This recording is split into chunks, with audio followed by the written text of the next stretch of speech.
Fala, seus tranquilo, Cadar na área. Cara, uma troca de ideia hoje sobre um reflexo de um estudo que eu tô fazendo, né? Para poder fazer o curso MCP, eu busquei muito estudo. E um estudo que eu demorei muito para entender foram os arquétipos de personalidade.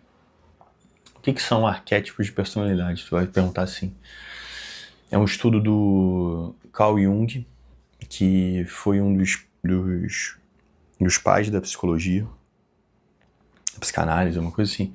Mas era um dos grandes nomes, né, desse estudo da mente. Ele se posiciona ali próximo do... Ele se posiciona ali como amigo do Freud, e depois ele abre. Só que, cara, eu tive muita dificuldade para entender Jung. Me deu muito trabalho. Assim, eu não achei a leitura fácil. Ele não me pareceu uma leitura, pelo menos pra mim. E eu precisei, tipo assim, eu tive que deixar um tempo a leitura do Jung de lado para buscar outras sobre outros assuntos. E lendo outros assuntos, eu acabei achando a posição que me fez entender como funcionam os arquétipos. Eu vou falar aqui de uma forma bem resumida, porque eu aprofundei isso no curso. Arquétipos são, assim, estereótipos clássicos que todos nós, independente de que cultura viemos, identificamos. Talvez por nomes diferentes. Mas arquétipo é um estereótipo comportamental, entenda assim, que a gente identifica em experiências e memórias, mesmo que vivemos em culturas diferentes. Como assim, Kadar? Jung, quando ele foi fazer a leitura das pessoas, ele percebeu que existe um padrão de comportamento. Com grossas linhas, né? Com linhas estreitas, claro que nas especificidades cada pessoa é única. Mas em média, aquele comportamento, na média, refletia um padrão de arquétipo. E aí ele definiu uma quantidade, né? Existem outros, mas ele definiu uma sequência clássica de quantos arquétipos subexistem na sociedade. E isso facilita, no caso de diagnóstico, interpretar as pessoas, é porque quando você acha o arquétipo, você já acha a motivação, você já acha a origem, você já acha possíveis problemas, se você consegue ler o arquétipo de cada pessoa. A PNL desenvolve a modelagem, que é a sua transformação para o futuro. E ele vai usar isso de forma inversa. O Jung usa para entender as pessoas. A PNL, ela vai usar os arquétipos como formas de chegar onde você quer. Para certos tipos de objetivo, filho, você tem que ter um arquétipo de guerreiro. Para certos tipos de objetivo, você tem que ter arquétipo de aprendiz. Para certos tipos de objetivo, você tem que ter um arquétipo de filósofo. E aí o PNL, ele te ensina a entrar nesse personagem, é o que eu ensino no curso, né? Tô tendo um bom resultado, pelo menos com os meus alunos. São ferramentas profundas que eu ensino, mas que ajudam, né, ele a chegar onde ele quer. Então você pode usar os arquétipos para entender as pessoas ou para se vestir daquilo, né? Imagina que você tem o seu inconsciente, o seu consciente e a máscara, que é o comportamento que você adota para externalizar. O arquétipo é quando essa máscara é a máscara que você mais usa. E aí algumas pessoas vão ter alguns arquétipos já consolidados, porque foi de onde elas vieram. E outras não. Então assim, pô, mas fulano não tem esse negócio.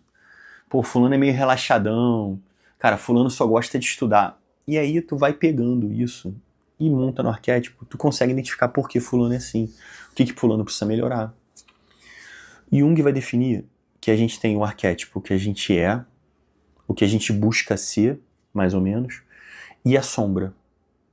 A sombra seria o inconsciente, seria aquele arquétipo que na transição de criança para adulto precisou existir para lidar com o ressentimento, com as frustrações. São as coisas não resolvidas. Quando isso é muito forte, você tem quase uma dupla personalidade. A pessoa tem um problema dissociativo, né?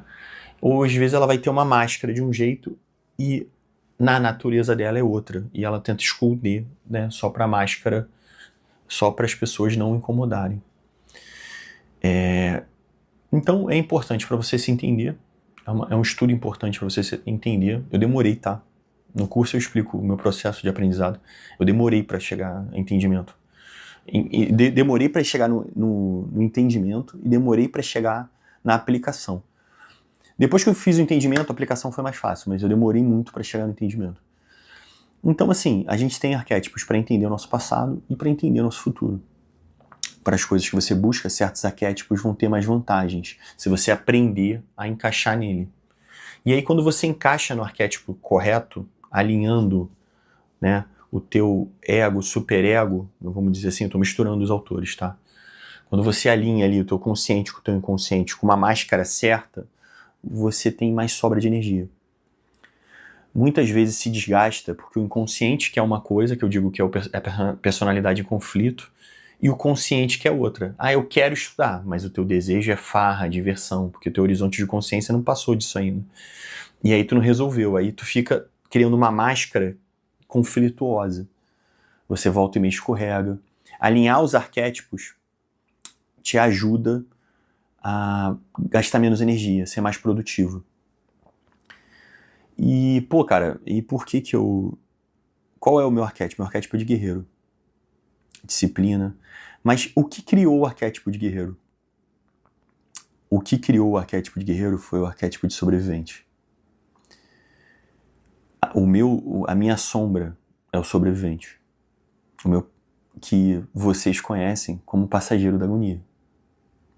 Quando eu digo para vocês que eu tenho passageiro da agonia, era uma forma intuitiva que eu tinha de organizar o diálogo na minha mente.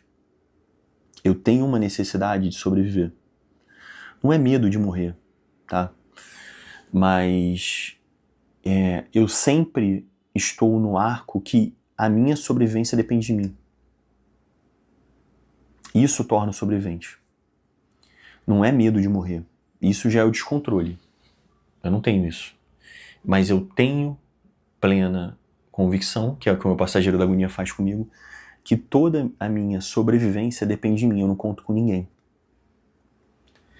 E ao entender isso, você entende as minhas características individualistas, você entende minha busca por conhecimento, minha busca por crescimento, meu esforço, meu estado de alerta constante. Ah, ser sobrevivente é maneiro. Filho, a sombra nunca é muito maneira, porque a sombra, ela revela as suas angústias. E se não resolvidas, ela vira um problema. Um sobrevivente que não aprende a lidar com o passageiro da agonia, vira uma pessoa ansiosa, uma pessoa depressiva, sabe? A minha sombra vive em estado de sobrevivência, então ela está sempre alerta. Então eu tenho dificuldade de desligar. E isso eu ainda tenho, eu não consegui resolver isso totalmente, estou tentando.